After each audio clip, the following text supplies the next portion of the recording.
Thank you. Okay, thank you, ladies and gents. We're about to commence. I think we're now live. Thank you. Good evening. Welcome to today's meeting of the Governance and Ethics Committee. I'm Councillor Jeff Cant, chairing the event for this evening. In addition to myself, there's quite a long list of members of the committee and officers in attendance. Councillors Jeff Beck, Jeremy Cottam, Rick Jones, Tony Linden, Jeff Mays, Andy Moore and B. Allocation are either in attendance or are connected to us by Zoom. We also have Parish Council representatives on the committee, Councillors Bill Graham, Shaw cum Donington, David Southgate, Bucklebury, who will be allowed to speak at the meeting but aren't permitted to vote on any of the agenda items. We have the pleasure tonight of having Joseph Holmes, Sarah Clark, Julie Gilhespe, Shannon Coleman Slaughter and Anita Stanbury as officers to advise us and keep us on the right path during the course of the meeting. And Sadie Owen is in attendance as the clerk to the meeting, and Thomas Dunn as the Zoom host, sorting out the technology. Can I make everyone present in the meeting be aware of the fact that they need to have the microphones directly in front of them as much as possible when they're speaking, and speaking directly into them when they want to raise an issue. The standard issues about evacuation: if there's an alarm, we must leave the building immediately via the emergency exit route, which will be shown by the officers, and assemble in the car park of the Dolphin Pub. Thank you. Clark, do we have any apologies? Yes, we've had an apology from Councillor David Marsh. Thank you. Also, a particular welcome back to Councillor Jeff Beck, who I know hasn't had the best of health on and off recently. It's very nice to see a dedicated ward councillor back with us and active at meetings. Can I ask members if they are willing to accept the minutes of the previous meeting, which is the first item before you? And so proposed, Chairman. And a seconder? In favour? Thank you very much. Do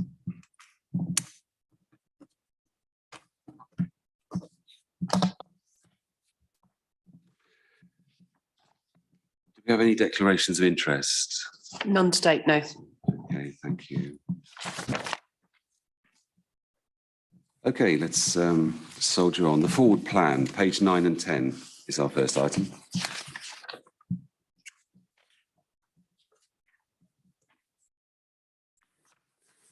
Officers and members, do you have any comments on the forward plan or any amendments you'd like to make to it, or anything you think's missing or should be added or taken off? Thank you very much. Sorry, my apologies. I'll get used to both. I like hands actually. So go ahead. Thanks. I just noticed that there's nothing on the forward plan about further reports from on the Constitution review. I'm a member of the task group there. I was assuming that we were bringing forward, it hasn't met in a bit, or I haven't been to a meeting in a bit. And so I'm just surprised that there's no agenda, there's no forward plan.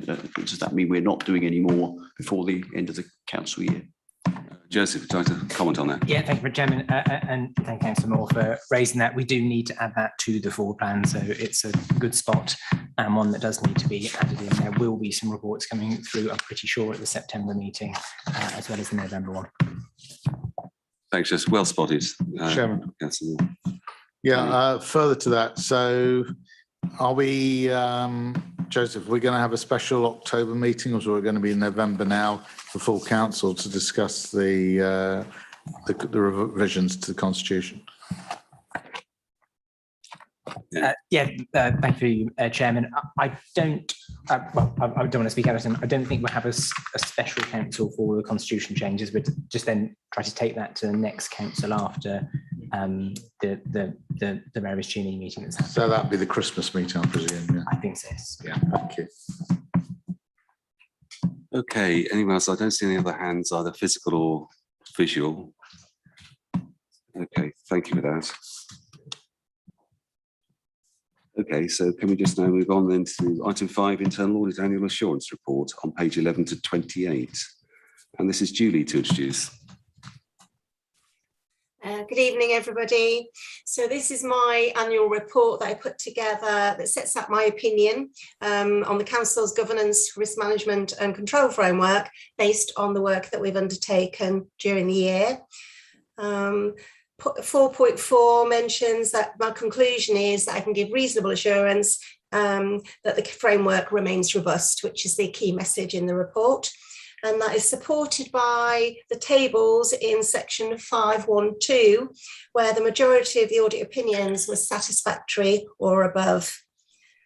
There's only 1 week audit during the year, 1 week school, and there's 1 week, one unsatisfactory follow-up.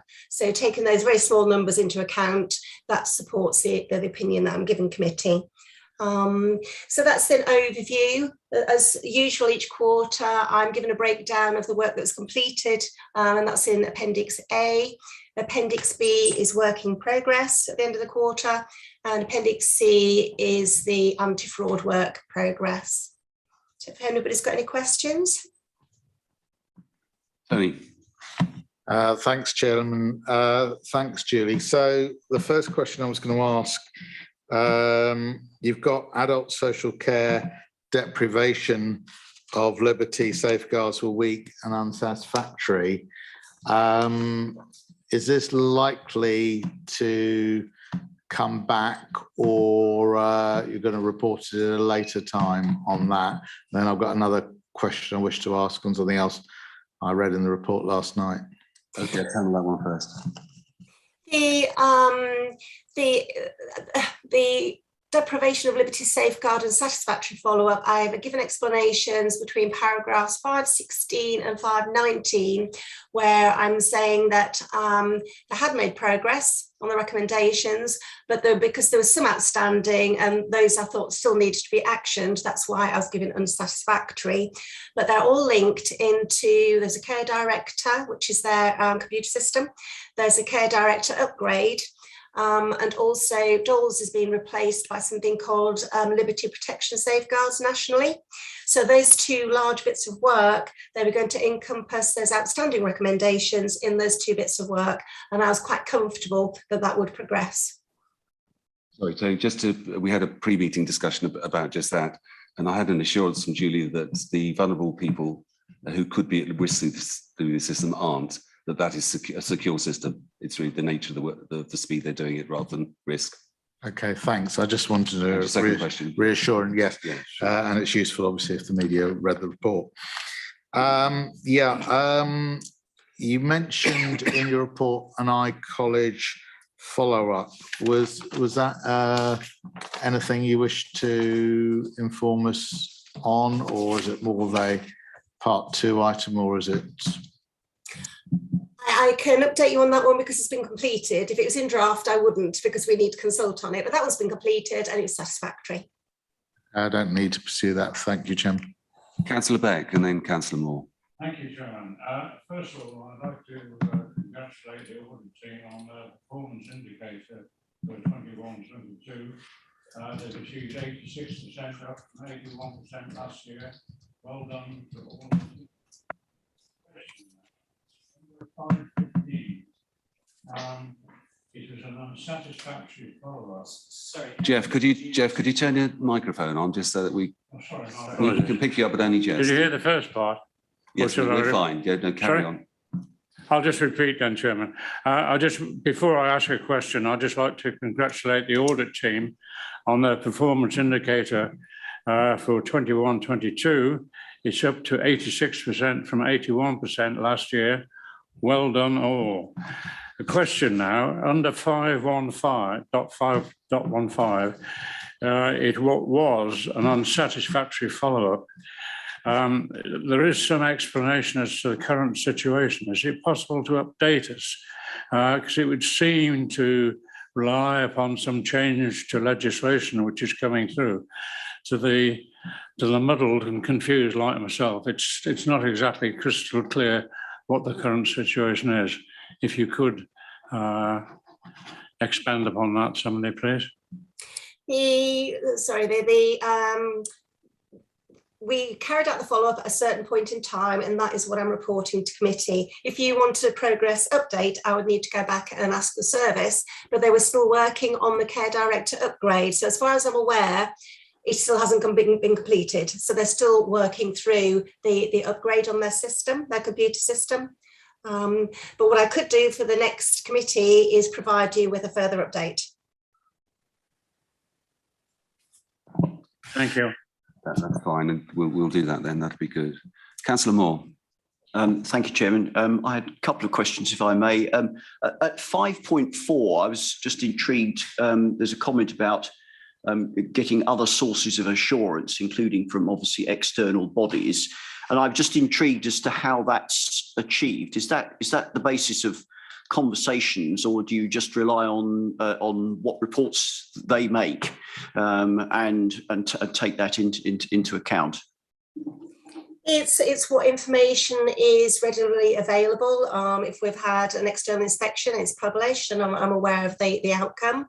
I share information with the Finance and Governance Officer group, so get a wider feel for what's going on in the rest of the council. So a lot of this is by communication and information. There are no formal routes to get this other information. It's what becomes available during the year. Thank you.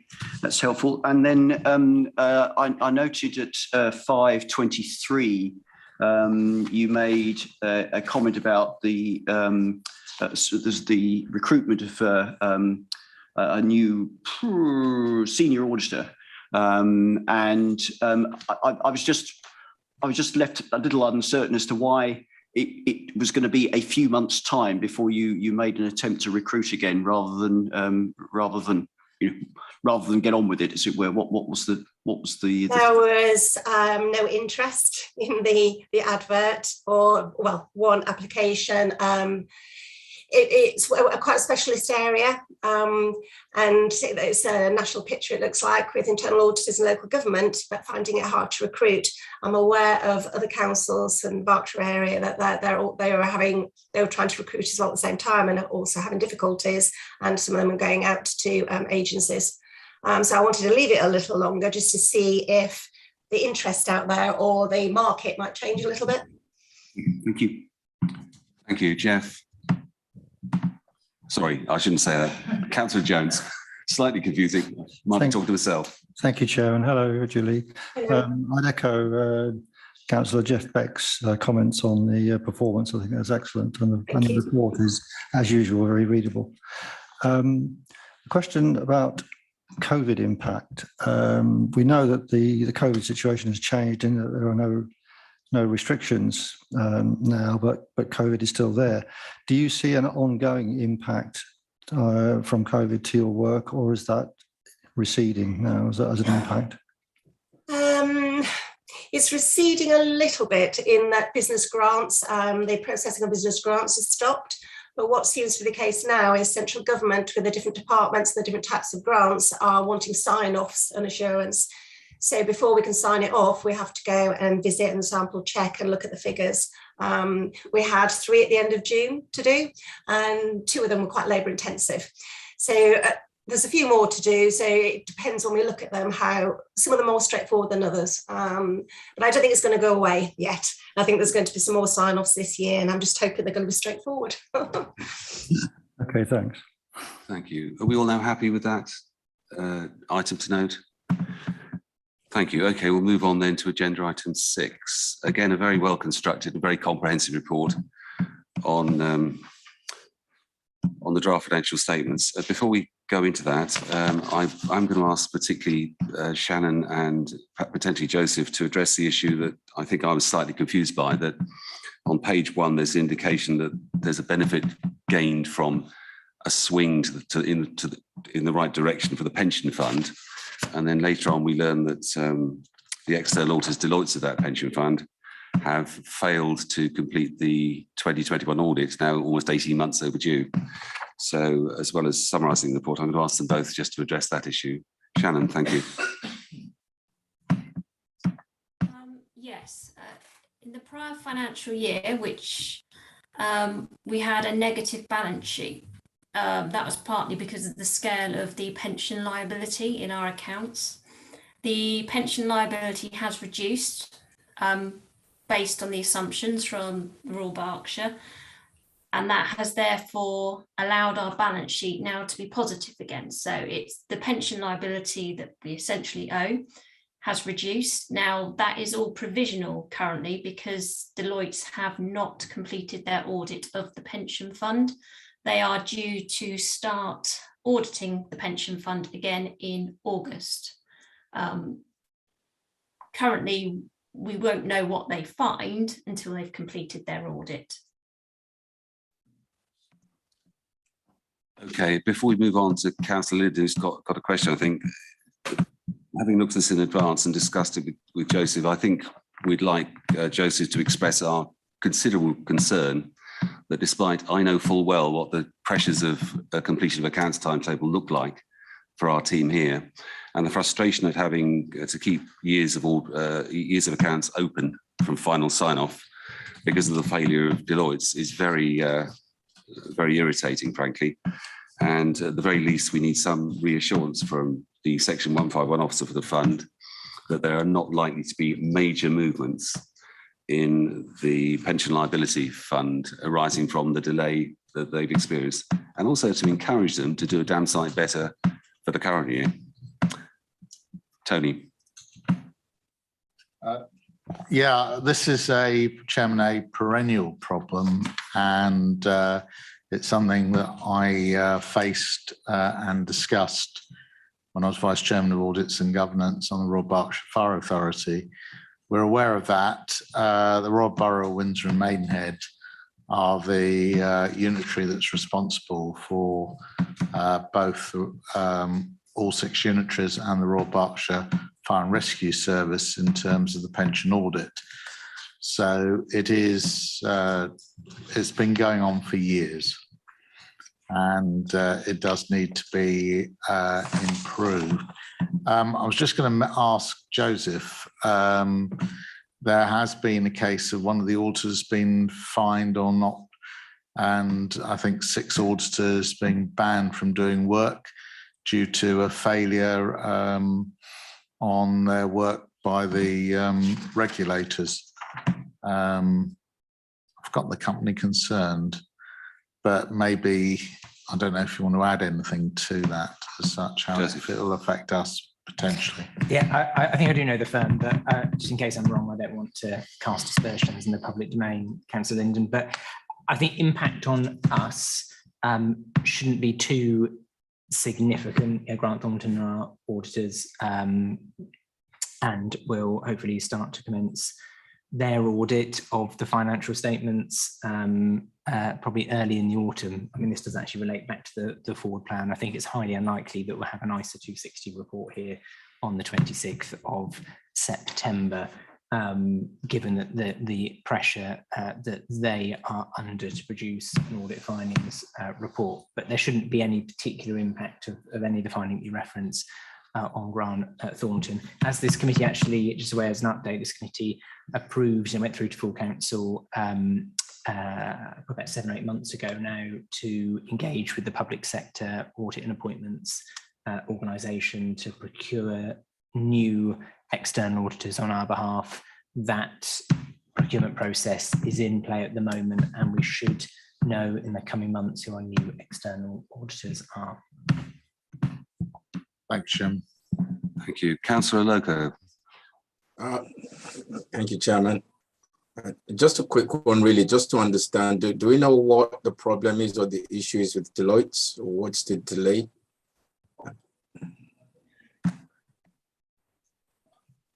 Yeah, through you, Chairman. So I think there's been a range of issues, perhaps with that firm facing a similar issue to other firms across the public sector, and how timely they're able to complete their audits. I think there's probably an independency as well with the overall audit over at Windsor and Maidenhead too, but I will get that information so I can pass something back to the Governance and Ethics Committee for our next meeting. Thank you. Thank you. Anyone else got any other comments or questions? except to say I know from my own professional experience that assembling the accounts is very much a complex job that's out of sight for most of us during most of the time. And well done to Shannon and her team for being able to meet the 31st of July deadline, particularly in quite trying circumstances. So thank you for that. Okay, well, if we can note that report then and move on to agenda item 7, which is the Treasury outturn report for the financial year. And Shannon, again, you're a star. Thank you. This is our outturn report as of the 31st of March. We're required to submit an outturn report and a mid-year report. This basically goes through our borrowing during the financial year and our investment activities during the financial year. The key thing to highlight, I think, is the fact that our long-term borrowing has reduced because we're currently utilising short-term funding because of the interest rates being so low that we've been able to actually reduce our long-term borrowing. That's probably the key highlight from the report. Any questions? Technically quite complex. Anyone got any particular questions on this? Councillor Moore, Andy. Thank you. And thanks for the report, Shannon. I'm just intrigued, the changes to the Public Works Loan Board guidance. It's a bit of a sort of almost a retrospective question, but I mean, had those restrictions been in place earlier, how would our overall borrowing look at the moment? I'm just looking at Annex B. Would it be true to say that all the items at the top of that annex would not have been allowed? Is that the way I understand it? Essentially, it would be where we would have borrowed in order to fund the commercial property purely for a yield. That would not have been allowed. So those commercial properties, we do use those to support our budget and they do produce a yield. Had this legislation been in at that point of time, that probably wouldn't have been, but we were allowed to do that at the time. So we do have a commercial property portfolio. That's fine, and that can continue until under the legislation until we presumably divest of that if we decide to do so. Essentially, yes. Essentially, what we couldn't do is borrow in any way, shape, or form to buy more commercial property. That's essentially what the guidance is saying, or any sort of activity purely for a yield. Okay, that's very helpful. Thank you. And I have to say that many councillors got themselves into substantial difficulties nationally by over-borrowing at cheap rates, non-commercial rate, and then buying things they didn't really understand. So I think we've been prudent and lucky not to have bigger investment. Okay, any other questions on any of that? Agenda item 8. This is quite significant, particularly in the light of some of the comments that have been made about the property acquisitions. As members will probably have seen in the press, there's a number of councils who have got themselves in a very perilous position of becoming over-dependent on commercial income. So this is a very important assessment now, particularly as we go through more troubled economic times. So again, Shannon, if you'd just like to talk us through your going concern assessment. So the going concern assessment is based on our medium-term financial strategy looking forward, our out-term positions for the past financial year and our draft financial statements that are currently being drafted. From a review of our asset base and our reserves and our planning in our MTFS, there are no going concern issues raised at the moment. And therefore, on that basis, I have advised Joseph that he can sign off as Section 151 officer that there is no going concern implications moving forward. I have set out that assessment in this report, working through the balance sheet and the medium-term financial statement. Anyone has any questions? Tony. Thank you, Chairman. Just a comment, really. I think the council has been very prudent in terms of its borrowing. It's not just commercial property that we acquired, and we used experts for it on the other part of the agenda. but we were rather conservative in our choices. It also means that obviously we do borrow for things like new schools and school refurbishments. We had the iCollege, which I was involved with, so which is quite a large project. It's under £2 million. So as long as you have a strict control of revenue and that you know that you can actually pay things back in particular challenging times in terms of government investment. So I'm confident that is the case, but you do need to keep control of the revenue. And that's my votes in the past to making sure that we are very conservative in terms of our budget making. You know, there are always areas where we'd like to contribute more, but conservative with a small c. We're conservative with a small c, correct, Chairman. Thank you. Thank you, Tony. Andy. Thank you. I was just intrigued by the comment at 42F about the PFI liability. Apologies if I've not sort of worked that out before.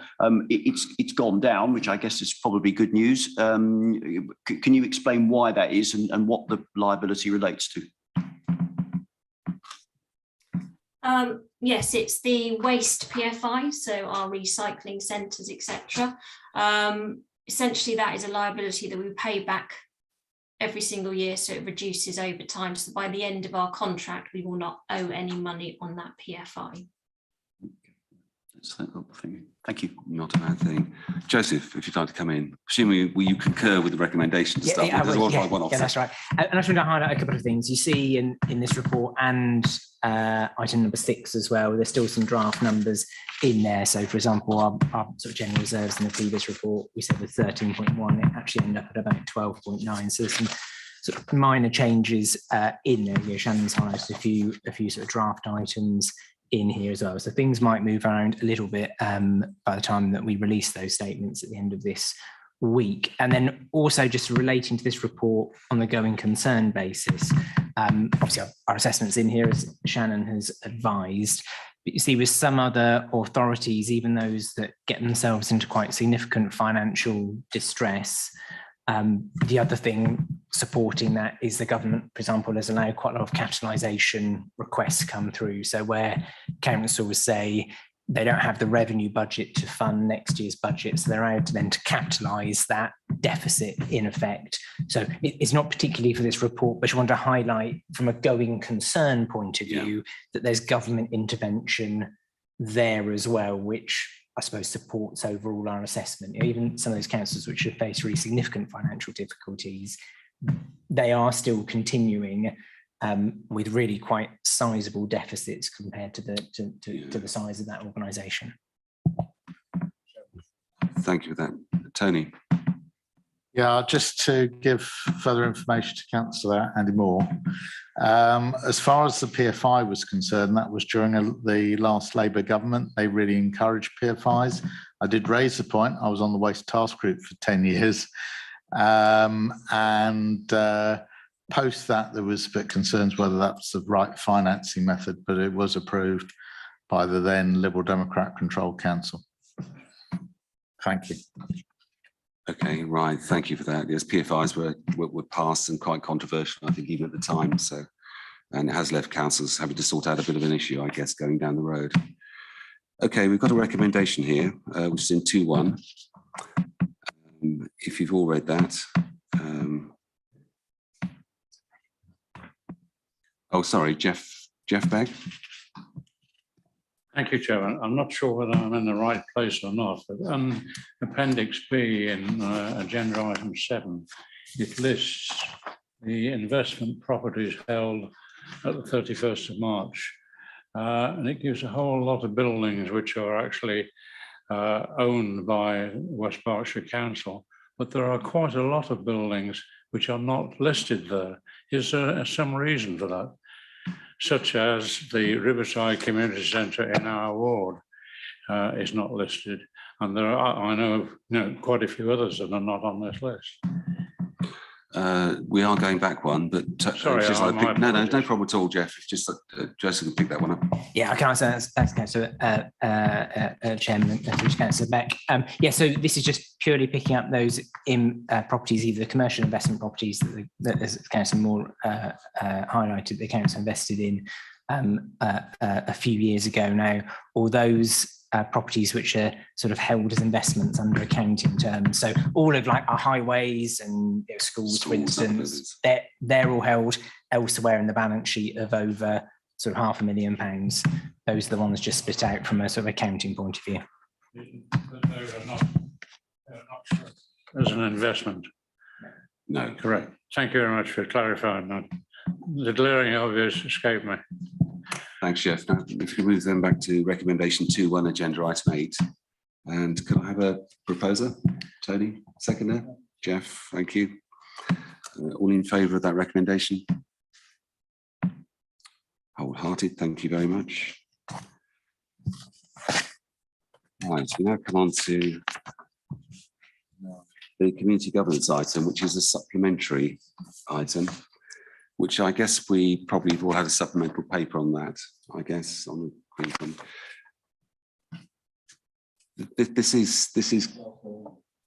this is quite complex.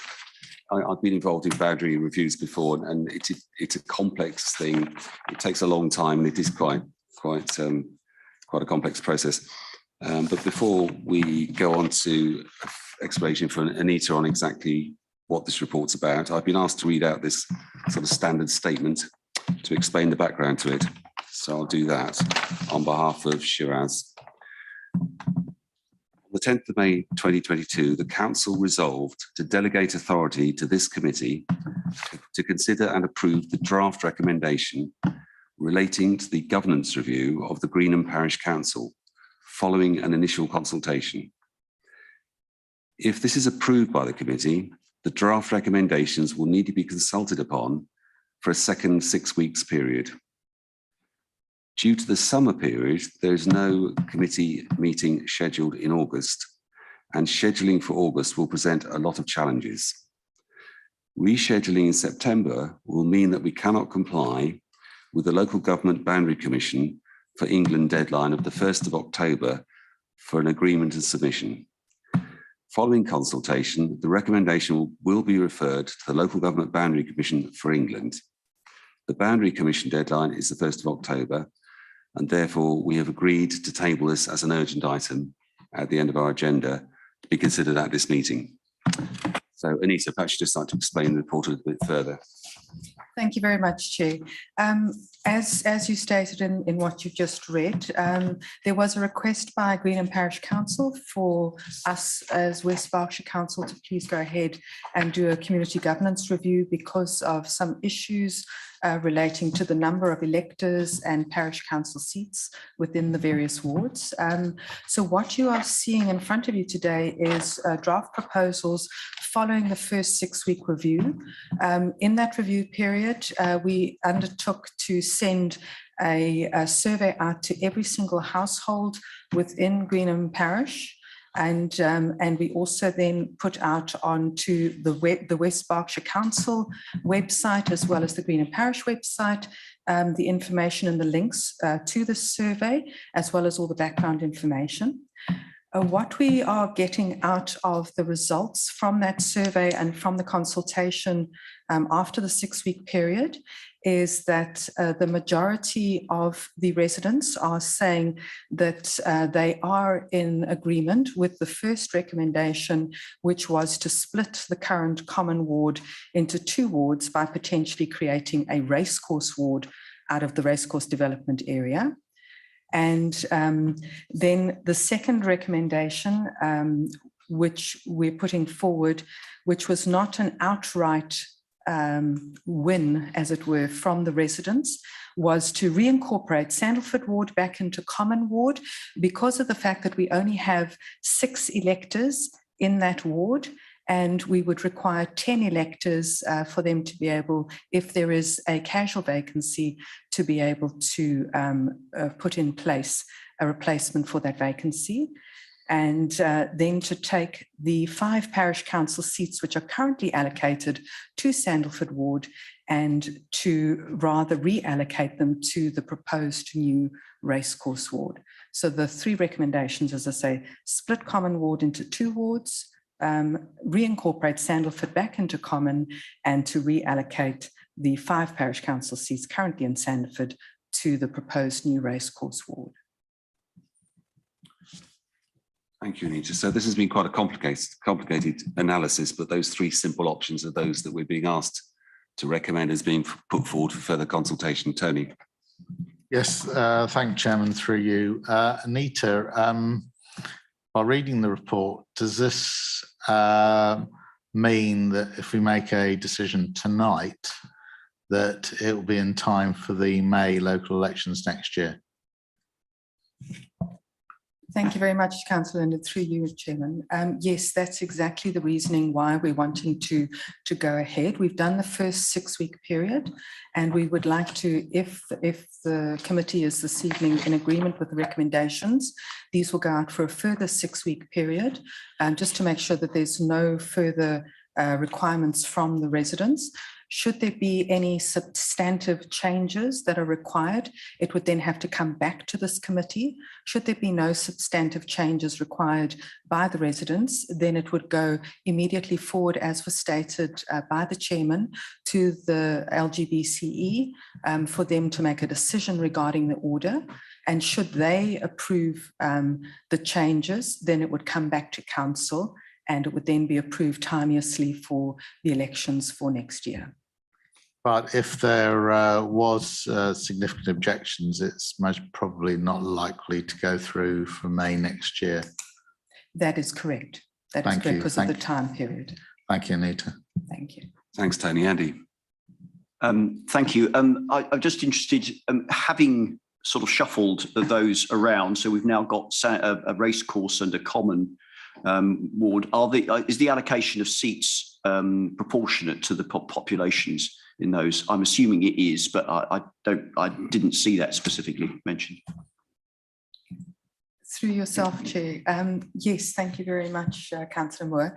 So at the moment, there are a total of just over 4,000 electors within Greenham Parish. And at the moment, as I said, only 6 of those are located in Sandalford, but there are 5 parish council seats for 6 electors. So what would happen if a racecourse ward were to be created? There are about 1,500 electors in that racecourse area. So the movement of 5 parish council seats for the 1,500 electors would then make sense to then have 10 10 parish council seats for the remaining 3,000 or just under 3,000 electors. Very helpful, thanks. Thank you. Thank you. Rick. Thank you, Chairman. I remember this being brought to the full council some time ago in terms of a proposal. And at that stage, I think there was almost universal support for the parish council to do as they wished, because it made perfect sense. So I can't see any reason why we would not be able to handle it tonight with that remit, particularly if it's going to come back if there are any major changes. Thank you, Rick. With that, sorry, no, we're just missing one. David Southgate, welcome. Good evening. Could I just understand where the limitation on seats come from? So you seem to want to keep the same number of parish council seats, yet they're independent of each other in your proposed model. So if you wanted to increase it by 4 or reduce it by 2, what would be the formula you use to come out with this? It seems to me, from my limited knowledge, a bit arbitrary that you're keeping the number the same and just divvying them up differently, despite a significant increase in population in the racecourse area. So I guess it's really just for clarification as to how you come to a decision in terms of A, the number of parish councillors, and B, how you divvy them up for each particular parish. Thank you.